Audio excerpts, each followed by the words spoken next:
Welcome back to the Dfs Sweatshop, where I am your host, the Dfs Jerusalem, and you can follow me, of course, on Twitter at Dfs Jerusalem. I am joined today again with none other than the big homie, the Iceman, Ronald Ice Cody. What's happening, big homie? How you doing, man? Oh man, I'm doing all right, man. How about you? Yo, I would have been a lot better, man, if I had some cats hold on to some balls they was dropping all over the weekend, but Oh man, yeah, that game last night, man. Oakland just didn't show up, man. That ruined my Sunday million line. But as surprising as that was, my Bears actually won a game, so I was happy about that. So I was just telling you how I was gonna have to eat a little crow. Let me first start with with my heaping on the Bears and how I love Pittsburgh to just do their thing all over your Bears, man. But that's not what happened, bro. Your Bears showed up and they came into ball. It was a very nice performance from them cats, man. Very good. yeah. And I don't expect that to. I mean, they ran for over 200 yards. I mean, that can't continue. I mean, you get on the roads, they're going to shut the run down. So they're going to have to figure out. They're going to have to put Trubisky in there, I think, because Glennon just can't get it done. So we'll see. Right. Well, what we here to do, man, is we love to take a scroll down, kind of memory lane, look at the week, and see where we may have went wrong. Kind of look at things that we've done right. For me, I'm gonna go out and say it, man. I think that we're really relying on 2 weeks or 3 weeks of NFL to give us so much information that we can use going forward. When in actuality, man, the trends are still developing. And I think, Mm-hmm. a swing and a miss for me this week was, this trend that Carolina defense was just going to step up and play well, because we talked about it on the show, and I even Yeah. said it. I was like, yo, I don't think Carolina defense is going to play well. I think if you take people in the spot, you can definitely go against them and grab some New Orleans guys. But when it was time to build my lineups, and it was time to press the button on Drew Brees, I couldn't do it. You know what I mean? Yeah. Because Yeah. the Carolina Panther defense just wouldn't let me do it, and I was wrong about that, bro. And there's so many things this week that I think I missed the boat on, man. But really, we were on them, but we just weren't. We talked about Kareem Hunt, and and how much of a solid play that would have been at 8K. I had zero Kareem Hunt. There's so many things we talked about, man. Did you like talk about anybody and not play them? Let me think. Well, I think what happened was, well, I can tell you this. I did miss out on. I was talking about Brady. I'm like, you can't. You can never count out Tom Brady. And then, look at what he did. So it's like, I don't know. But I did play Brissett, which was a surprise to me. I mean, so that was a surprise. But yeah, I mean, Brady was definitely the one where I was like, you can't count him out. But I didn't play him. So you're looking at the team, probably the highest scoring team in the league if they can stay healthy. So I like we were talking about in the sweatshop. It's getting to the point where you're just gonna have to build a Tom Brady line and like have that to be Right. one every week, because he can go off. Right. And for me, I did have some Brady, very minimal amount. A guy that I was on I got put on him later on was Eli Manning, man. I'm a Giants fan. I'm a Okay. Giants homer. I told people to play him, and I did too. And it was pretty decent. One of my better plays of the week. Travis Benjamin went off, had 19 points. That was good. Hmm. But all in all, I still can break even if this game doesn't go ham. I'm at a stable point right now where I'm almost breaking even. Okay. So if this game doesn't go crazy, I should be good. Hopefully it doesn't. So let's go ahead, man. We're gonna take a look at some of the better performances of the week, man. We're gonna start with the quarterback position, and we're talking Tom Brady, 39.72, and then Russell Wilson was a close second place, man, 36.52. How did you feel about Russell Wilson going in, and what do you think made a difference in him being able to score this much points this week? Well, I mean, to be honest with you, he had a great matchup. I didn't play him because I just didn't believe that their offensive line could hold anybody long enough for the receivers to get free. And of course, I'm looking at this stuff here. Yeah, the wide receivers had a great matchup as well. So that was a play I kind of missed, where it's like I just didn't trust what I had seen the previous 2 weeks. And like kind of going back to what you said, 2 weeks of data is really not enough. Right. And things are kind of fluid. They're gonna change from week to week right now. And I think what the stats we're looking at when they're going to be the most consistent is going to be like around week 6 or 7. So Sure. yeah. So even though we still got a few weeks, but things like you said, things are still developing. Teams are still figuring out their identities. So and that's something we need to really pay close attention to. Right, right. And going on down the quarterback list, Case Keenum surprised a lot of folks. 31.56 for him. The Minnesota Minnesota Vikings went off. You had Yeah. Brian Hoyer was a good play. Kirk Cousins, we all liked him. You had Aaron Rodgers, of course, was a guy that we liked. Eli Manning down at the bottom, right under Jacoby Brissett. So pretty solid quarterback performance from a lot of cats. As far as running backs went, your homie Jordan Howard, bro, 35.4. If you Yeah. played the Thursday through Monday slate, then that means you were really helped out by Todd Gurley. But you look at Jordan Howard, Chris Thompson. Oh my God, man! Incredible performances. Devontae Freeman, Carlos Hyde, McCaffrey was the guy that a lot of us were on. So Hmm. anything jump out to you about the running backs we can take with us going into week 4? Anything that you saw? Well,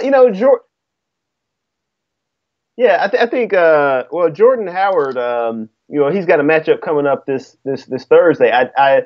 He's got a banged up shoulder, and I was really surprised that they took it to the way they did running the ball against Pittsburgh, because Pittsburgh had been a good defensive run stopping team. So that was really surprising. But I really think he was exactly favoring the shoulder throughout the game. So I don't know, as far as this Green Bay game coming up, I don't know if I could trust them to be healthy that quick.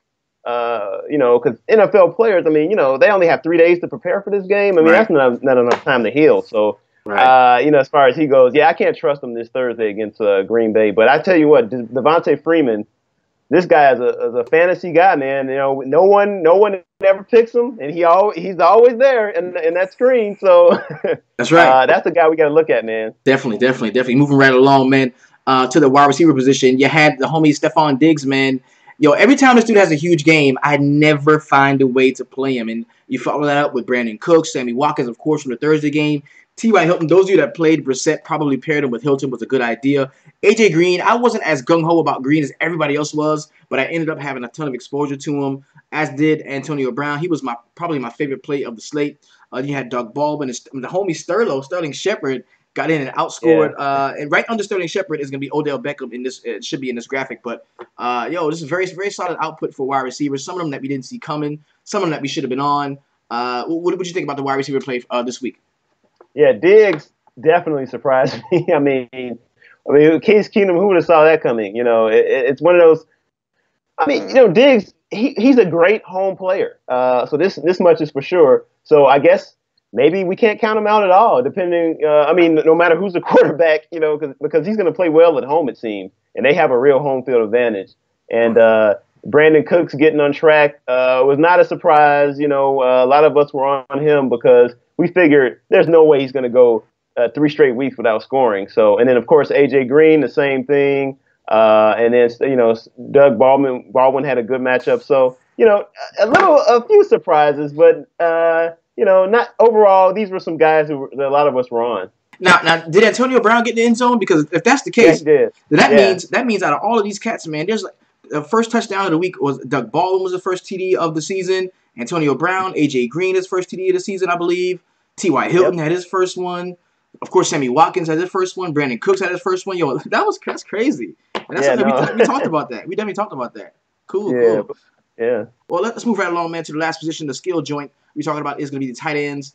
Tight ends left a little bit to be desired on the whole. We had some guys that we were looking at that kind of didn't go off. I know Jack Doyle was one of the chalkier guys at the tight end spot, and he didn't do well. You had Mercedes Lewis in that early 9 o'clock game that led all of the tight ends in scoring. Old trusty Rob Gronkowski at 22 points. You had Zach Ertz, a guy that I was on. In my Giant stacks, I went on the other side, and I definitely had Zach Ertz there. Ryan Griffin came out of nowhere. Vernon Davis last night. Charles Clay did what he did in week 1. In week 3, Jared Cook was a guy that was pretty much the chalk, and Luke Wilson came out of nowhere. What did you think about the tight end play from last week, and what can you look for going forward? Well, I tell you what, Zach Ertz. I mean, this guy is establishing himself as a. I know his price probably went up. I haven't checked the prices yet, but 6.3 on DraftKings. Really, okay, and that's up what he was 5,000 before. Yeah. Yeah. I mean, that's that's a big increase, but the guy's going to get targets. He's going to be a fantasy producer. So if you want some certain production, maybe he's your guy. Charles Clay. He's continuing his up and down. One week he does this, and then the next week he'll not be found. So I mean, this is what we're going to see from Charles Clay. So I mean, Gronkowski once again. I mean, with that high price, he better do that. So. A few surprises here, but overall, I mean, it was it was not really well. Mercedes Lewis, I mean, who would have saw that coming against Baltimore's defense? So, so we got a couple of consistent guys here: Ertz, Gronkowski, and I think Jared Cook. He's going to start being more involved in the Oakland offense as well. So. And I agree with that. And when I look at a millimaker lineup or any GPP winning lineup, and I look at it, and I say to myself, I look at the top 4 or 5, and I look at it and I say, there's no way I would have ever been able to come up that. That was unfathomable. Then I know it's time to quit. But when we look, when we look at these lineups, bro, this is not some shit that we couldn't come up with, and that's what's keeping me playing, bro. Like, it wasn't that crazy. Okay, let's take a look. We're gonna have to do that. We're gonna take a look at some of the Million Maker joints. This is gonna be the FanDuel Million Maker. It was won by the homie Sanderson 888. Big shout out to him. I don't think this dude is a shark or a certified professional. I think he's just a pretty good guy that went out and had a good lineup. Look at this. This is not a lineup that is complete. Oh my God, how could you ever come up with a lineup this way? Break this thing down for us and tell us what you see here, what was obvious, what he kind of reached on that panned out for him. What do you think about this one? Okay, well, to start off with Tom Brady, this is the second out of 3 weeks that Tom Brady is in the winning lineup. So that's got to tell us something right there. And surprisingly, he was low owned in this tournament. He only 6.6% owned.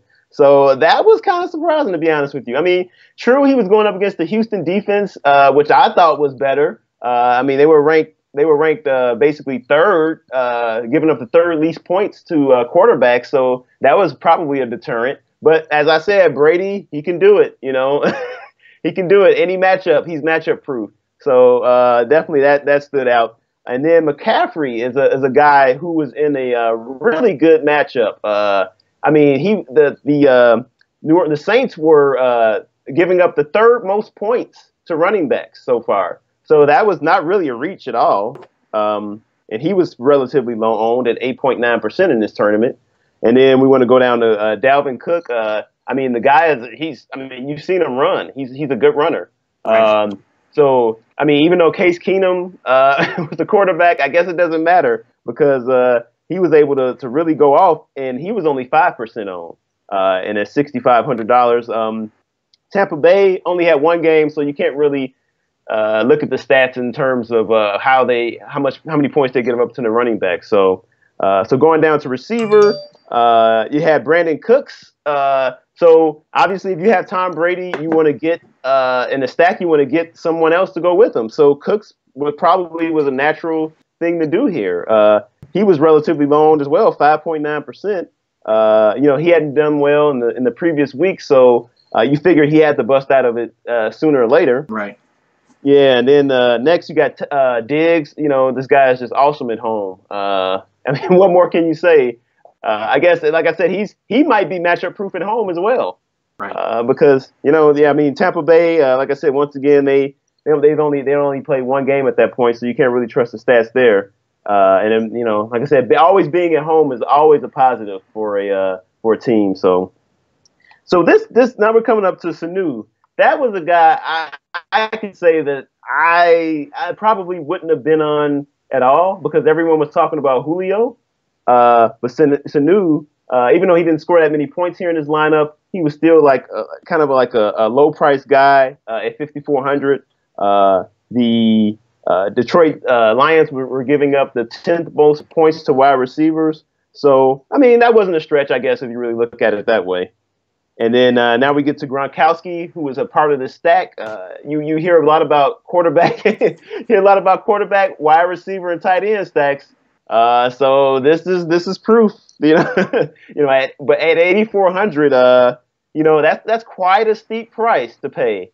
But if you want to get that correlation with Brady, I mean, that has to be there. And he was And only three. the ownership had to be low in this particular tournament on Gronkowski at 8.4 with that price. The ownership had to be low.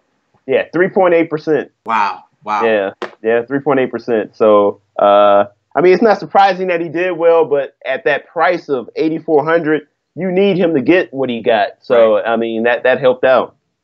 And then, of course, the kicker here, Prater. I mean, this was a high-scoring matchup. You know, you always want to get your kickers at home, especially because they know the conditions and they normally perform better. And I mean, you're going to see this, you know, for a running back, quarterback, and the wide receiver. I think is the only one where it kind of doesn't matter if he's at home or not. Mm-hmm. So, you know, all these other positions, try to get him at home if you can. And then, lastly, the Chiefs' defense. I am surprised that they didn't give up more points, but you know they are a good defense. So I guess Phillip Rivers struggled. So I mean they and this is a divisional matchup too. So it's going to be lower scoring more often than not, right? Yeah. Right. So yeah, there it goes. I mean, like you said, man, this is not a lineup that that seems out of control or you know unfathomable. So I think it's good motivation for us all to keep reaching for it. So. That's right. And for me, when you look at it at its core construction, I'm guessing to say the first thing that Sanderson 888 wanted to do with this lineup was get some exposure to Tom Brady. He felt like Brady had what it took to be the best quarterback on the slate, which he had already been previously. So when that comes in, can I trust the running back? He wants to stack. Can I trust a Patriots running back to put in this Brady stack? No, I can't. I don't know who was going to be. We joked about that on the last show. Like, who's it going to be? So he says, fuck it. I'm going to stack it, but I'm going to get 2 pass catchers. I'm going Gronk. I'm going Cooks. He hadn't caught a touchdown yet. So the stack is already there. Everyone's talking about McCaffrey and how good he's going to be against the Saints defense. Bam, that probably was his next building block. Now, you look at him liking Dalvin Cook. Now he's starting to have to pay down for guys. He's starting to pay down for guys. He wants a runner. He pays down for Dalvin Cook. Well, now he's looking at Minnesota. And he doesn't like Case Keenum. He doesn't love Case Keenum because if he did, he would be the quarterback, right? Right. So he grabs Diggs. He can't pay up to Julio, but he wants exposure to that high total, that Atlanta-Detroit game. He pays down to Sanu. Still wants exposure to a high total game, so he gets the Detroit kicker at the crib. Kansas City defense, bam, $1 million. You know what I'm saying? Yeah. Like this is not so far out of the realm of possibility for us, especially those of us that the dude is a regular dude. I mean, I don't see like all kind of stars and medals and badges on his name. He's a regular cat. You know what I'm saying? Yeah. So it's a very, very good one. Very good lineup. Let's move along to DK, my point of expertise, where now this was kind of freaky, okay? Because this is kind of freaky. I don't know if you guys can see this very well. I'm sorry about the quality. I blocked my lineup out because my lineup sucked, and I didn't want and I didn't want to go through what I put the Iceman through last week. But my lineup scored like less than half of what this guy's lineup did. So the homie goes out, scores 229.38 DraftKings points. Deshaun Kaiser. This was a naked Kaiser, a naked running quarterback. And, it makes sense to me if you got a guy that can make so much happen with his legs. He's not going to be forced to just pass the ball, pass his way to your $1 million. You can play a guy like Kaiser. You can play a guy like Deshaun Watson, who we told everybody was a good play, and nobody listened to that. These guys like that, you can play them naked. I wouldn't have a problem with it. Guys that can't score points other than pass completions and touchdowns, passing touchdowns, I don't want to play those guys naked. But a guy like Deshaun Kaiser, Deshaun Watson, even Jacoby Brissett, guys that can make plays with their legs, you can play those guys naked. So that's what happened. So he really hit on the running backs. Jordan Howard, Chris Thompson was where he hit at. Now then he had Devontae Parker here with Adam Thielen. Of course he had Stephon Diggs, and that's kind of confusing to me. Why he had Diggs and Thielen and didn't have Keenum. You know what I mean? That was kind of confusing to me because he could have got Keenum, who would have scored more points, but it still wouldn't have changed because he won $1 million anyway. At the tight end spot, he of course had Rob Gronkowski and had the Patriots defense. So this lineup was not didn't make as much sense to me as the FanDuel millimaker lineup did, but I definitely could see the only change that I would have made to this lineup had it been something that I was putting in, was I would have had, if I liked two wide receivers that much from the same team, I would have played Keenum. You know what I mean? Mm-hmm. That's Right, the only right. change I would have made. So dude won a mill. Big shout out to him, man. And that's going to be your millimaker lineup recap on DraftKings and FanDuel. Real quick, man, NBA is coming up. I want y'all to get on board. We will be doing Jerome Brown goes into the end zone again. Thank you, Jerome Again. Brown. Wow. Thank you, Jerome Okay. Brown. Goes into the end zone again. Thank you, I need that. Yo, if you want to, NBA, bro, is our shiznit. This is what started. We love, NBA is our shit. So if you want to Mm-hmm. get in now, man. The NBA preseason is starting September 30th. Season's going to start fairly soon. We're going to be going in. So definitely get with us here. Now we're going to do a really quick, kind of a gloss over of week 4, man. We've got a really, really big week of NFL coming up. And I kind of want the Iceman to give me his thoughts on, okay, so we look at the Sunday slate, right? There's Uh-huh. the Millie Maker, like the all-day slate, is down to 12 games now. They've taken off the Sunday night game. So it's going to be Oh the yeah. going Mm-hmm. to be the 1 o'clock games, going to be a couple of 4 o'clock games, 4 o'clock games. What do you think about that? How do you think that's going to affect us? Or do you think it affects us at all? What do you think about them, getting rid of that game? Well, I mean, it does. It does matter a little bit, but I mean, you still got a full slate of games that you can pick from. You just have to make a minor adjustment. I mean, that Indianapolis Seattle game, probably would have been pretty bad anyway. So, um, yeah, I mean, it's still a full slate of game, man. You got the Atlanta Buffalo game, New England and Carolina, which I know I am not trusting Cam. I don't care. He had his chance yesterday, and he didn't look good. So there's no way. Even though New England's pass defense is not good. I mean, we could all see that. So Deshaun Watson is going to get a chance to take on the worst another bad pass defense in Tennessee. Right. That could be a possibility as well. Maybe Hopkins goes off for 2 touchdowns there. So I mean, really a full slate, man. Still, I mean, a lot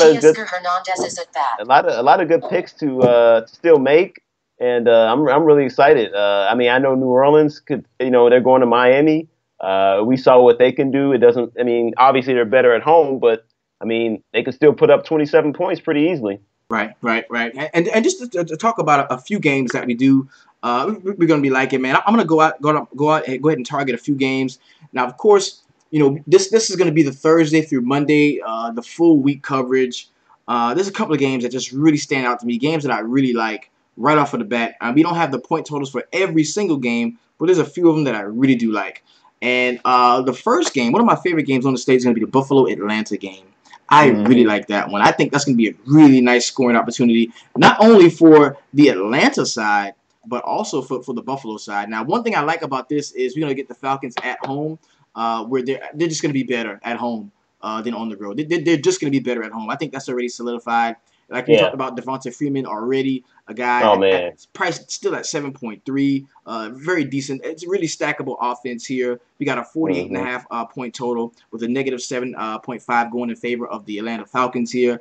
I don't even hate taking some of the Buffalo guys in the spot. I think LaShawn McCoy, very good, can be a very good play here. I mean, we're talking oh about yeah, one of the worst defenses against the run in the league, so I can definitely sink my teeth into some of the Buffalo guys as well. So that's going to be one of my yeah. favorite games of the state. What do you got for one of the games that you really like? Yeah, and I'll piggyback off you that Buffalo Atlanta game. I mean, Buffalo is going to have some really plus matchups here. So I mean, don't be afraid to play play some of these guys. Even Charles Clay, who sticks it to me every time I play him. But I mean, he's the guy that you can consider. Like I said, I'm also liking. I think the Jets have really shown some people that they're a little bit better than everyone thought. So although this is not a stackable team, but maybe you can get a piece here or there from there. Bilal Powell probably should be the main guy there. Now that Matt Forte got a little banged up, from what people are saying, he's expected not to play. And Powell is, as you can see that low price there, that'll be a good guy you can get in there. And of course, you got a divisional matchup between Denver and Oakland. Those games always tend to be a little bit more higher scoring than you think. And what else? What else do we have here? Now, I'm glad you brought that out because I'm not a fan of attacking the Denver Broncos, especially at Mile High. Oh But, yeah. but you look at how the Oakland Raiders were embarrassed Oh last man, night. yeah. I mean, they were completely embarrassed, and you've got to think that something different is going to happen. Like you've got to think that. Now, do you want to chance that against one of the better defenses in the league? Does that make this game a complete stay away because you don't want to trust the Oakland offense, but you don't want to run the Denver defense against them? So it definitely can be a place that's going to give us cause for concern. Most certainly going to give us cause for concern. But you know what, man? I'll say this. Let me just say this. I think at this point, I'm not really throwing anybody out anymore because I mean, unless they are just clearly superior, like like if Cleveland was walking into Denver, then I'd be like, oh, okay, I don't know about that. But I mean, this is a talented team. We can't take, like you said, they were just embarrassed. They're going to come out firing, and like I said, they're really familiar with Denver, so I really expect that 47 total is there for reasons. Right. So right. there's going to be some people to take from that one. Now, another game I was looking at is, of course, the Monday night games, Kansas City and Washington. This is going to be one of the later games on that Thursday slate. So, the 49.5 total is really tasty looking. And you look at, how less owned some of these later games are. This game is going to be Monday. You're going to have to wait forever to get your money to win all the money. And I think that's going to take people off of your Kirk Cousins, who had a really nice showing last night. It's going to take you off of your Kareem Hunt, who's even priced up at 8.5 this week in a really plus matchup against the Washington Redskins. Chris Thompson, the game he had was awesome. He's at 5.2 going against the Kansas City defense. So this is a game that I think can be a make or break game when it comes to that Thursday through Monday slate as well, kind of like that one. Then, of course, you've got Seattle and Indianapolis. This is one with a 41-point total where Seattle is projected to win the game by 13 points. And, Seattle's defense hasn't been so awesome lately, and we see Jacoby Brissett here. And does this mean that we're going to see a running game? To me, for this point total to really hold up, I'm going to have to see a running game from Seattle. We haven't seen that. So, I think this can be a really nice week. I think the further we get into the week, the better we'll be able to gauge what's going to happen, man. And I think our lineups are going to come out really crisp this week. Oh, yeah, for sure. You got baseball winding down now, so we'll be able to give our full attention to football for a bit. I got a good feeling about this one coming up. Like I said, I got some good plays already in mind. So hopefully the guys will tune back, at us on Saturday, on our Saturday night show, and see what we're talking about. So Saturday Night Live, it goes down, man. Saturday Night Live, right. That was the name of it. Yeah, it goes down. Saturday Night Live, it goes down. Yours truly, the Dfs Jerusalem, and the big homie, Ronald the Iceman Cody. We're going to be jumping in. Stay tuned with us. I'm going to do sort of a position by position breakdown video. A Wednesday, Thursday, as we get a little bit more information and we get close to that Thursday joint. And then, of course, we're going to be building lineups inside the VIP on Thursday. And then Saturday, bro, we're going to go in. We're going to go in, really chop up the slate, take every injury into consideration, come away with some great stuff, go back behind the curtain, build some lines, and come out firing Sunday morning and winning all the money. But now it's time to sign off. And for your homie, Dfs Jerusalem, and the Iceman, what you got to let them know before we go? Hey guys, let's get ready for this upcoming week. It's going to be a good week, I believe, and do your research and let's win something. Let's go. So for yours truly, we are out, man. If you're on DraftKings, play hard. Don't pick up some football money if you're playing baseball. Don't go ham on baseball. Just pick up some football money because we're gonna have to. NBA is coming. It's gonna be dope. All right. Oh yeah. So the number one thing I want y'all to do, man, keep it real, keep it honest, and always